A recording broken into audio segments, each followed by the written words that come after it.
네, 안녕하세요. 우리가 이번 동영상에서는 이어서 11.5 부분부터 공부를 해 보도록 하겠습니다. 여기 11.5 부분에 나와 있는 큰 제목을 보시면 은행과 다른 금융 산업의 분리라고 되어 있습니다. 그래서 여기 첫 번째로 나오는 것이 바로 1933년에 미국에서 생겼던 글래스 스티걸 액트라는 법입니다. 그래서 바로 이 법은 뭐를 하게 한 법이냐면 상업은행으로 하여금 은행에서 전통적으로 하던 업무 이외의 활동들을 하지 못하게 하였습니다. 그래서 은행은 뭐 이런 어떤 보험이나 부동산, 뭐 그다음에 주식이나 채권 발행 업무를 못하게 하였고, 또 투자은행으로 하여금은 이 투자은행으로 하여금 상업은행이 하는 일을 또 못하게 하였습니다. 그래서 여기 지금 11.5에 있는 큰 제목에 나와 있는 것처럼 은행과 다른 은행 이외의 어떤 산업을 분리를 시킨 것이 이 1933년의 글래스 스티걸 액트라고 할 수가 있겠습니다. 그리고 이와 같은 글래스 스티걸 액트는 10단원에서도 우리가 잠깐 나왔었고, 또 여기 11단원에서도 조금 나오는 뭐 여러 가지 중에 그래도 조금 어떤 역사적으로 중요한 역할을 한 법이기 때문에 한번 이것도 알아두시는 것이 좋겠습니다. 즉 그러다가 이와 같은 뱅킹과 다른 금융산업의 분리를 시켜놨던 글래스 스티걸 액트, 글래스 스티걸 법이 다시 효력을 잃게 됩니다. 그래서 글래스 스티걸 액트는 원래 이렇게 커머셜 뱅크로 하여금 어떤 주식이나 채권 발행, 아니면은 주식 중개 업무, 요런 거를 못하게 했었던 법입니다. 근데 이러한 글래스 스티걸 법에도 불구하고 이 금융기관들이 이익을 얻으려는 이 어떤 욕망이 있기 때문에 글래스 스티걸 액트를 어떤 우회 아니면은 어떤 다른 방법을 찾아서 뭔가 또 은행이 은행 이외의 역할을 사업에 진출하고 또 투자은행도 투자은행 이외의 일에 진출을 하게 점점점 스물스물 진출을 하게 되었다라는 것입니다.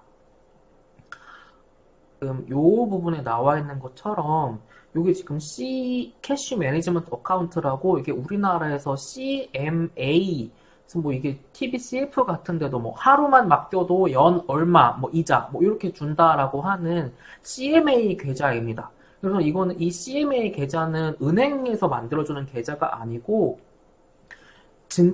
우리나라에서는 증권사에서 만들어주는 계좌입니다. 그런데 이 증권사의 계좌인 CMA를 통해서도 계좌 이체도 할 수 있고 자동 이체도 할 수 있고 이거를 카드 결제 계좌로 만들 수도 있고 그냥 은행의 계좌랑 똑같습니다. 그래서 증권사들에서 이러한 CMA라는 거를 통해서 은행이 하는 역할을 똑같이 할 수 있게 된 것이 요 대표적인 CMA라고 할 수가 있겠습니다. 뭐 이거는 미국뿐만이 아니라 우리나라의 경우에도 마찬가지인 현상이고요. 또 이 글래스 스티걸 법 중에 어떤 뭐 20호라고 해야 되나? 뭐 그 중에 뭐 요런 부분이 있었다라고 합니다. 이 언더라이트 시큐리티 한다는 표현이 주식이나 채권 발행을 도와준다, 발행해준다라는 표현인데 커머셜 뱅크가 이 주식이나 채권을 아예 못하게 했던 건 아니고 어느 금액까지, 그러니까 수입의 어느 금액까지는 할 수 있게 해줬다라는 것입니다. 그러니까 이러한 어떤 회피할 수 있는 방법을 통해서 상업은행도 투자은행 업무에 자꾸 하고 투자은행도 자꾸 상업은행 업무에 진출을 하게 되면서 이어서 요 그램 리치 빌리 법이라는 어떤 금융 현대화법이 있는데 이 1999년의 법으로 인해서 이제 완전히 글래스 스티걸 법이 없어지게 되었다라고 증권사 뭐 보험회사로 하여금 은행을 인수할 수 있도록 해주고 또 은행이 보험사나 증권사 아니면 부동산 회사 이런 거 인수할 수 있도록 해주고 뭐 그렇게 이렇게 그러니까 은행과 은행 이외의 금융 산업을 분리시켜 놨던 거를 이제 다시 그냥 다 넘나들면서 할 수 있게 해줬다라는 것입니다. 이제 그래서 이렇게 바뀌면서 주 정부가 보험사의 활동을 감독하게 되고 하게 바뀌고 또 SEC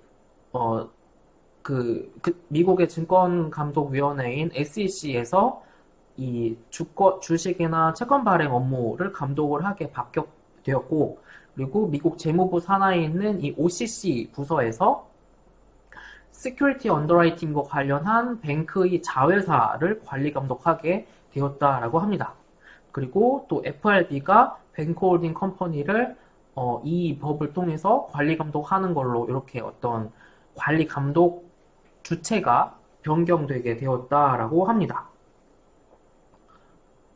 그러면 이 부분에서 추가적으로 이렇게 이와 같은 어떤 금융회사들의 인수합병, 대형화가 가지는 의미가 뭐냐 간략하게 살펴보면 끼리 은행 산업만 이렇게 은행 산업을 통합을 시켰을 뿐만 아니라 이제 은행과 다른 금융 산업도 어떤 통합을 시켰다라고 합니다. 그래서 앞에서 살펴보았던 뱅크홀딩 컴퍼니가 정말 여러 금융 어떤 서비스를 제공을 하는 것이 대표적인 예라고 할 수가 있겠죠. 그런데 그러면 이거는 미국의 모습을 살펴본 것이고 다른 나라의 경우에는 어떠할까라는 것을 추가적으로 보도록 하겠습니다. 이제 첫 번째 모습은 유니버셜 뱅킹이라는 어떤 모습입니다. 독일, 네덜란드, 스위스에서 이런 모습의 어떤 뱅킹 시스템이 구축이 되어 있는데 이와 같은 나라들에서는 유니버셜 뱅킹이라고 해서 뭐 은행이 증권 업무 못하게 또 투자은행이 상업은행 업무 못하게 전혀 막혀 있지가 않고 뭐든지 다 할 수 있게 다 뚫려 있는 것이 이 유니버셜 뱅킹 시스템이라고 체계라고 할 수가 있겠습니다. 그리고 두 번째 이 모습이 영국 스타일의 유니버셜 뱅킹 시스템이라고 할 수가 있겠는데 어떤 이런 주식이나 채권 발행 업무를 해줄 수는 있는데 이 어떤 대표적으로 뱅크홀딩 컴퍼니를 통해서 그런 투자은행을 자회사로 갖게 하는 것, 그래서 그 회사들이 이렇게 주식이나 채권 발행 업무를 할 수 있도록 하는 것이 일반적이라고 합니다. 그리고 은행과 보험 회사를 그렇다고 같이 갖고 있는 것은 또 흔치는 않다고 하고, 그래서 영국뿐만 아니라 캐나다, 호주, 미국에서 나타나고 있는 모습이 요 두 번째 어떤 모습이라고 할 수가 있겠습니다.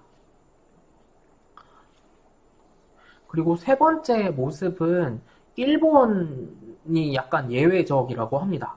그래서 일본의 경우에는 아예 법에 의해서 은행과 어떤 다른 금융 산업의 분리가 되어 있다라고 합니다. 그리고 아예 뱅크홀딩 컴퍼니라는 것이 일본에서는 불법으로 되어 있다라고 합니다. 그런데 그럼에도 불구하고 아무래도 최근으로 오면서 뭐 은행이 이런 증권 발행 업무를 하거나 하는 것들이 조금씩 늘어나고 있다고 하는 것이 요 세 번째 시스템, 세 번째 스타일이라고 할 수가 있겠습니다. 그래서 이렇게 전 세계 어떤 뱅킹 시스템의 모습을 대체적으로 한 세 가지 정도로 분류를 할 수 있겠구나. 그리고 이 각각 그 시스템에 속하는 대표적인 국가들은 어떤 것이구나를 우리가 이렇게 살펴볼 수 있었습니다.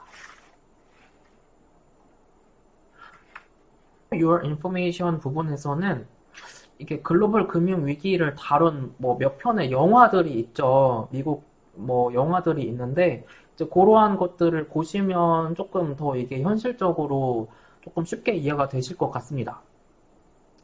글로벌 금융 위기 때에 뭐 리만 브라더스를 비롯해서 정말 대형 금융기관들이 파산하거나 아니면 다른 금융기관에 인수합병되거나 이렇게 되었습니다.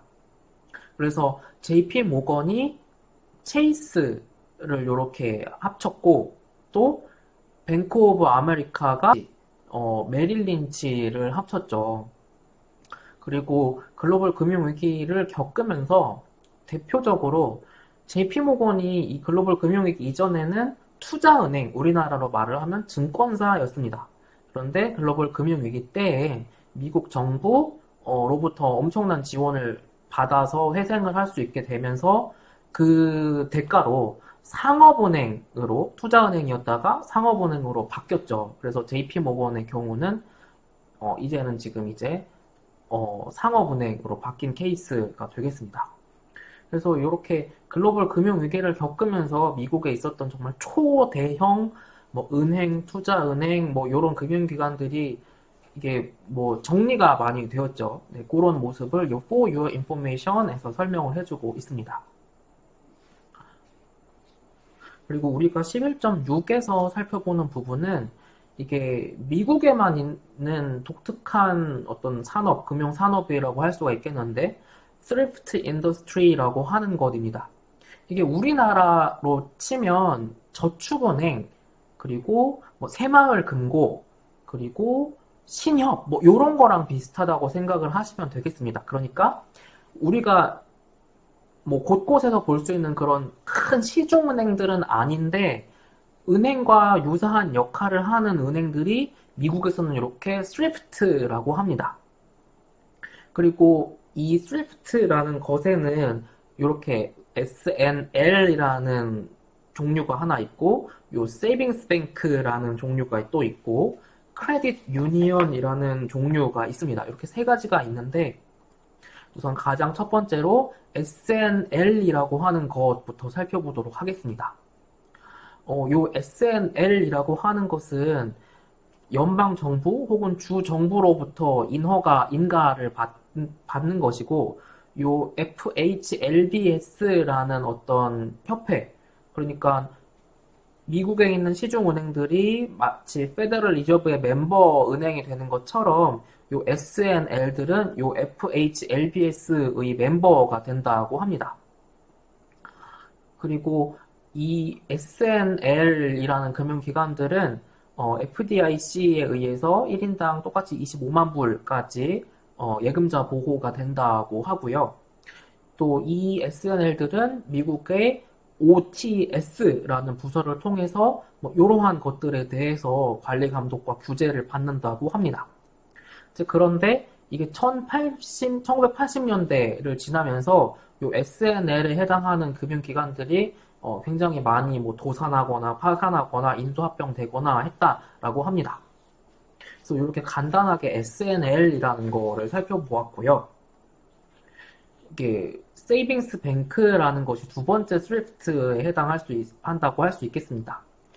우리나라에서는 저축은행, 지금의 저축은행, 예전에는 우리나라에서 뭐 상호저축은행이나 상호신용금고, 지금은 저축은행이라고 부르는 것을 생각을 하시면 되겠습니다. 그래서 저축은행 중에 한 반 정도는 주정부에서 인가를 받는다라고 하고요. 그 주가 있는, 본점이 있는 주에서 관리 감독을 받는다라고 합니다.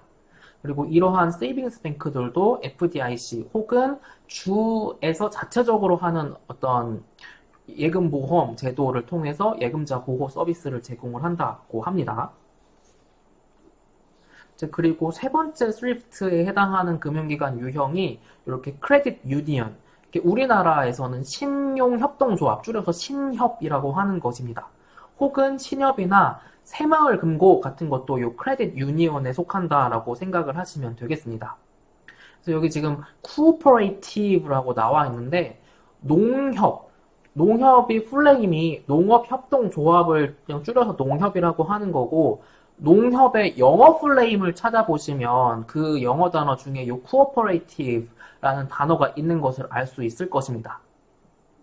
그래서 이러한 크레딧 유니언이라는 거는 뭐냐면 어떤 직장 아니면 어떤 지역 아니면 어떤 특정한 산업에 대해서 뭐 그 회사 사람들을 위해서 만든 은행 아니면 그 지역에서 만든 소규모 은행 같은 거를 크레딧 유니언, 뭐 새마을금고나 우리나라의 신협 같은 거를 생각을 하시면 되겠습니다. 근데 물론 지금 우리나라의 신협은 이게 전국 망이 돼가지고 거의 뭐 일반 시중은행, 뭐 우리은행, 하나은행 같은 거랑 뭐 거의 차이점이 없는데 이제 어쨌든 요 크레딧 유니언에서 말을 하는 거는 소규모 뭐 새마을금고 뭐 어떤 단위 농협 같은 것들을 생각을 하시면 되겠습니다.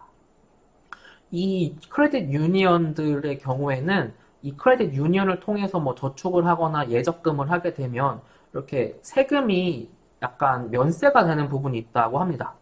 우리나라의 경우에도 어떤 새마을금고 아니면은 무슨 신협 뭐 요런 데를 이용을 하면 비과세라고 해서 뭐 어느 정도까지 이자 소득세가 면세되는 부분이 있습니다. 그래서 15.4%의 이자 소득세 중에 얼마만, 그러니까 그거보다 훨씬 더 조금만 빼기 때문에 이러한 신협이나 새마을금고를 이용을 하는 거거든요. 그래서 이런 어떤 면세가 있기 때문에, 장점이 있다고 할 수가 있겠습니다. 그리고 연방정부나 주로부터 이렇게 차터, 그러니까 인허가를 받는다고 나와 있고, 이러한 NCUA라는 어떤 기구를 통해서 관리 감독이 된다고 합니다. 그리고 이러한 크레딧 유니언들도 이 NCUA의 어떤 subsidiary 자회사라고 할 수 있는 NCUSIF라는 것을 통해서 요 예금보험이라는 것을 제공을 한다고 합니다.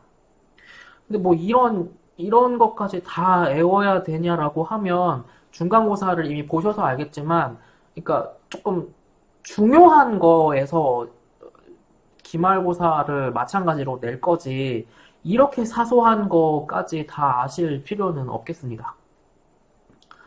그리고 요 크레딧 유니언의 경우에는 주로 소비자들, 그러니까 뭐 개인들을 위한 대출, 그리고 뭐 예적금 업무를 주로 하고 있습니다. 그래서 이 앞에서 봤던 SNL의 경우에는 1980년대에 굉장히 뭐 도산하거나 파산하거나 하는 경우가 많았는데, 요 크레딧 유니언 같은 경우에는 그렇지 않았다라고 합니다. 그리고 마지막으로 쪽에서 살펴볼 수 있는 것처럼 요 크레딧 유니언의 경우에는 굉장히 소규모라서 이런 에셋 규모가 상당히 작다고 합니다. 동영상이 조금 이제 길어져서 우리가 여기까지 공부를 하도록 하겠습니다.